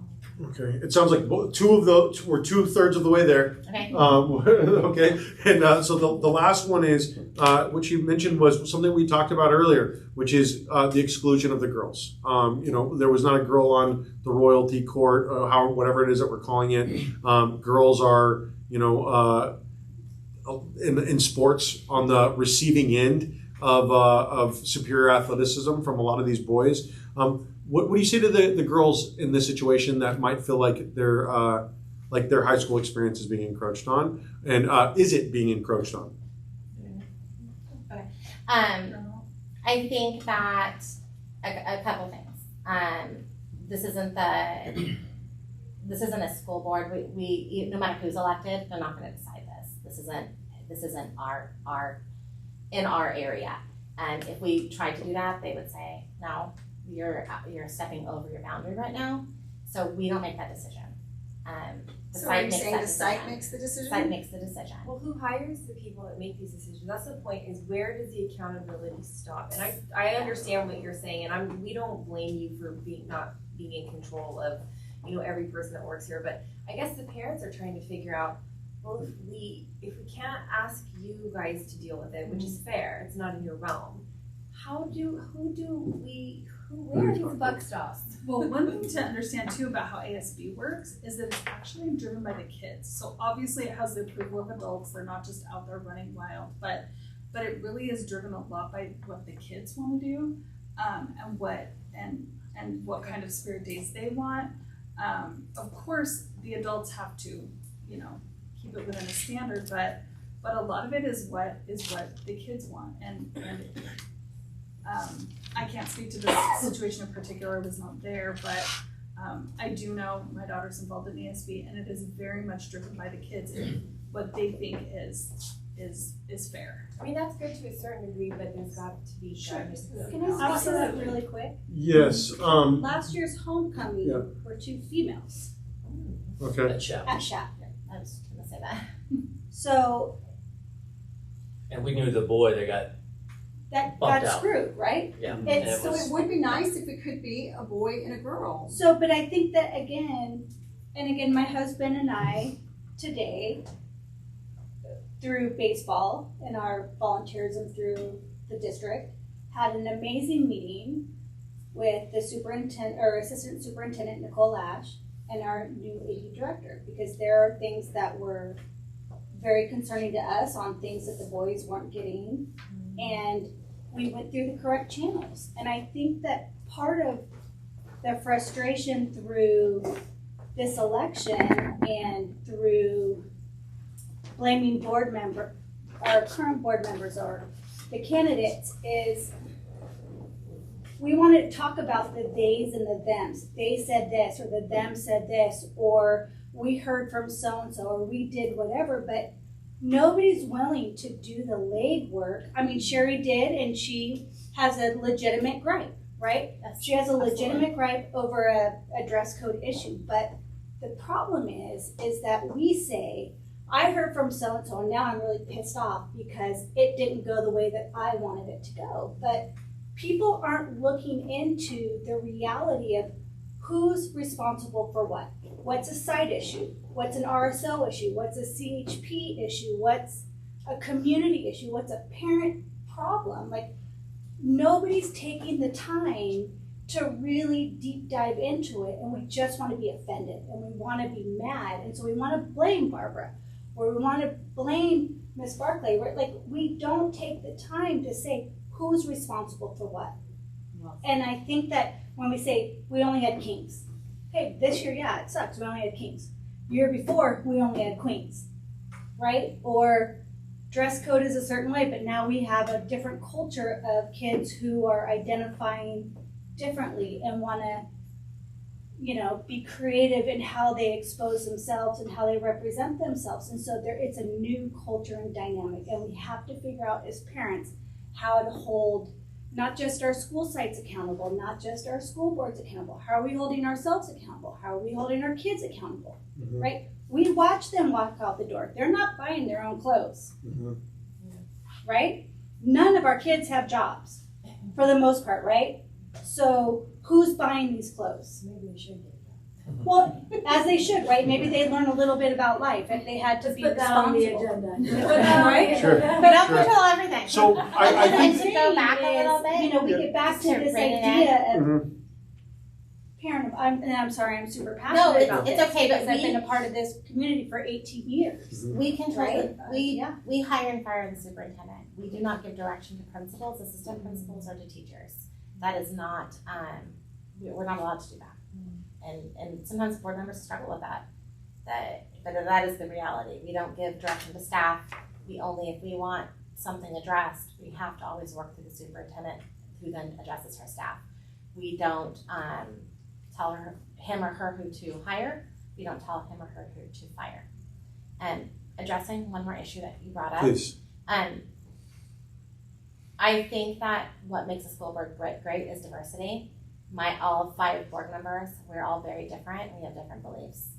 We all come from different backgrounds. I come from a Catholic background, so I may not have the same religious background as Mrs. Hinkson or Mr. Schwartz or Mr. Skrinwitz.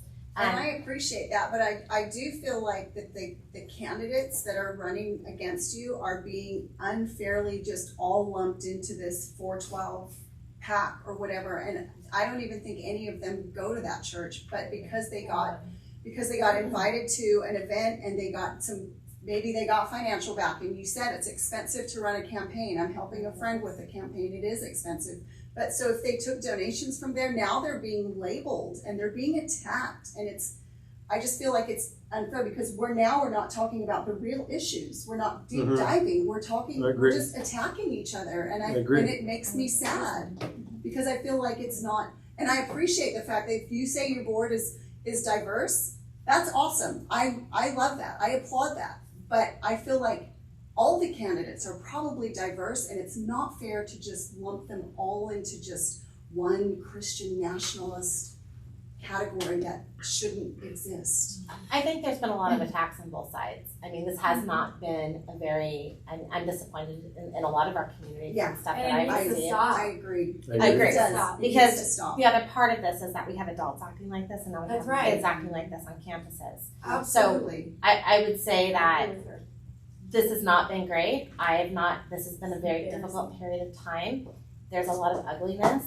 I'm disappointed. I'm disappointed in things that I hear or that, I mean, I don't actually even go on social media very much to look at this stuff anymore because it's very disheartening. It's painful. And it's, you have extreme groups from both sides right now, and that's the bigger issue because what happens is there's this place and then there's this place. Right. And I feel like I sit here. So, and I would like us to bring our district, I've had children, I've lived here for 25 years. and I would like our district to come back somewhat to the middle, and we had talked about, and I know that you talked about it earlier as far as the academics, and we went from a 36% proficiency in math pre-COVID to a 30% proficiency after.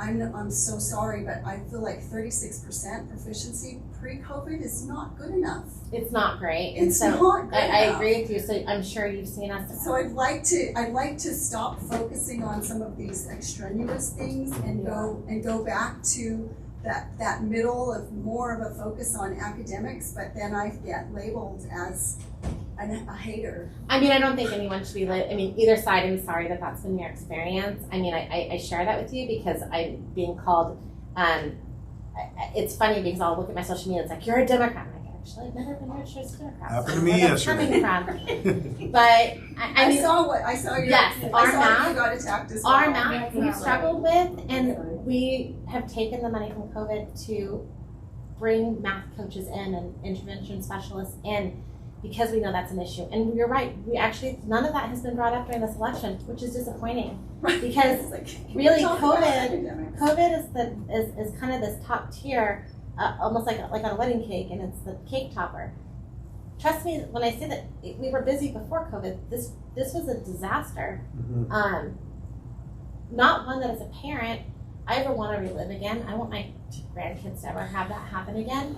But we have programs that we've purchased like iReady so that we can deep dive into where is the disconnect from math. Math is always a subject that are overall, I think nationally kids and struggle it's a with. foundation for so many other things. Absolutely. Yeah. So when we're able to now test them, we don't have to rely on actually.